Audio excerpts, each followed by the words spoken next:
Hello, welcome to my അവസാനത്തെ unboxing video. എന്നത്തെയും പോലെ ഇന്നും ഉണ്ട് എൻ്റെ അൺബോക്സിങ് പാർട്ട്ണർ എൻ്റെ കൂടെ. ഇതൊരു ഷൂ റാക്കാണ് കേട്ടോ. കുറേ നാളായി ഞാൻ ഷൂ റാക്ക് വാങ്ങിക്കണമെന്ന് വിചാരിച്ചിട്ട്. അങ്ങനെ പിന്നെ അതങ്ങ് ഓർഡർ ചെയ്തു. ഇപ്പം നമുക്ക് പല രീതിയിലുള്ള ഡ്രസ്സിങ് സ്റ്റൈൽ ഉള്ളതുകൊണ്ട് എല്ലാ ചെരുപ്പുകളും എല്ലാ ഡ്രസ്സിൻ്റെ കൂടെ പോകത്തില്ല. അത് ചൂരിദാറിൻ്റെ കൂടെ പോകുന്നത് ചിലപ്പോൾ ജീൻസിൻ്റെ കൂടെ പോകത്തില്ല. അപ്പോൾ നമുക്ക് ഒരു സെറ്റപ്പ് ചെരുപ്പ് ഒരിക്കലും മതിയാവില്ല. പിന്നെ ഷൂവും സോക്സും ഒക്കെ ടീച്ചറുടെ മുമ്പിൽ കിട്ടിക്കഴിഞ്ഞാൽ പിന്നെ ഞാനും അവളെ യുദ്ധമാണ്. വീട്ടിൽ എന്ത് ബോക്സ് എന്നുള്ള ഏറ്റവും കൂടുതൽ എക്സൈറ്റ്മെൻറ്റ് ടീച്ചറൊക്കെയാണ്. ഇതെന്തുവാണ്, ഇത് എന്തിനാണെന്ന് അറിയാൻ വേണ്ടി. ഇത് ബോക്സ് ചെയ്ത് സെറ്റ് ചെയ്യുന്നവരെ എൻ്റെ കൂടെ ഉണ്ടാവും ആൾ.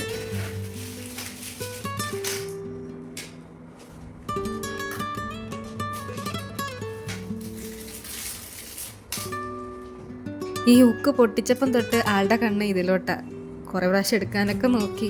ഇവിടെയിൽ എനിക്ക് ഏറ്റവും ഇഷ്ടമുള്ള ഒരു ബിഹേവിയറാണ്. ഇവൾക്ക് എന്തെടുക്കണം എന്നുണ്ടെങ്കിൽ കട്ടോണ്ടൊന്നും പോകാറില്ല. എടുക്കണമെന്നുണ്ടെങ്കിൽ മുമ്പിൽ വന്ന് എടുത്തോണ്ട് പോകും. ഇവൻ അവൾക്ക് ആവശ്യമുള്ള സാധനം അവളുടെ ഭാഷയോട് ചോദിക്കുകയും ചെയ്യും. സത്യം പറഞ്ഞാൽ ടിസിനെ കൊണ്ടുവന്ന് കഴിഞ്ഞിട്ടാണ് എനിക്ക് മനസ്സിലായത് നമുക്ക് കമ്മ്യൂണിക്കേറ്റ് ചെയ്യാൻ ശരിക്കും പറഞ്ഞൊരു ലാംഗ്വേജിൻ്റെ ആവശ്യമില്ല എന്നുള്ളത്. ഞാൻ എന്താ ഉദ്ദേശിക്കുന്നത് അവൾക്കും മനസ്സിലാവും, അവളെന്താ ഉദ്ദേശിക്കുന്നത് ഇപ്പോൾ എനിക്കും മനസ്സിലാവുന്നുണ്ട്.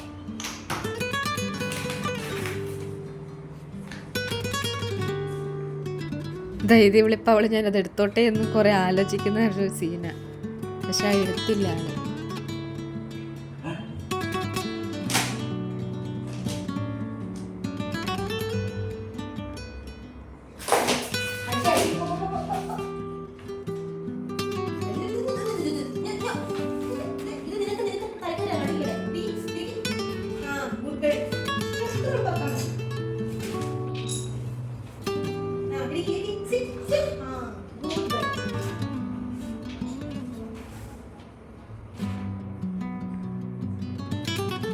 അങ്ങനെ ഇതൊരു അൺബോക്സിങ് ടിസയുടെ കഥയായിപ്പോയി. Back to my unboxing video.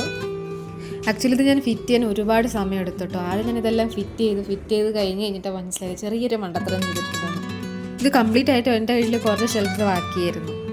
അപ്പോൾ അത് നടുക്കൂടെ ഫിറ്റ് ചെയ്യാൻ നോക്കിയപ്പോഴാണ് അവിടെ ചെറിയൊരു വേറൊരു ഹുക്കും കൂടി വെക്കണമായിരുന്നു മനസ്സിലായത്. അത് ഹുക്ക് വെക്കണം എന്നുണ്ടെങ്കിൽ നേരത്തെ വെക്കണം, ഫിറ്റ് ചെയ്ത് കഴിഞ്ഞിട്ട് വെക്കാൻ പഠിയാം.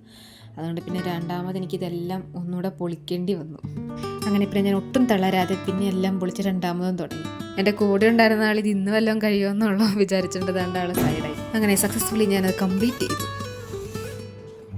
സൈഡിൽ തൂക്കാൻ നമുക്കൊരു ഹാങ്ങിങ് പോലൊരു സംഭവം വരുന്നുണ്ട്. നമുക്ക് കുടയൊക്കെ വേണമെങ്കിൽ തൂക്കിയിടാം. പിന്നെ 6 ഡോർസും വരുന്നുണ്ട്. 2 ഷെൽഫിന് വെച്ചിട്ട് ഒരു ഡോറാണ്. അങ്ങനെ പിന്നെ ഫിറ്റിംഗ് ഒക്കെ കംപ്ലീറ്റ് ആയ സന്തോഷത്തിൽ ഞാൻ ചെരുപ്പും ഷൂ എല്ലാം കൊണ്ടുവന്ന് എല്ലാം കയറ്റി വെച്ചു.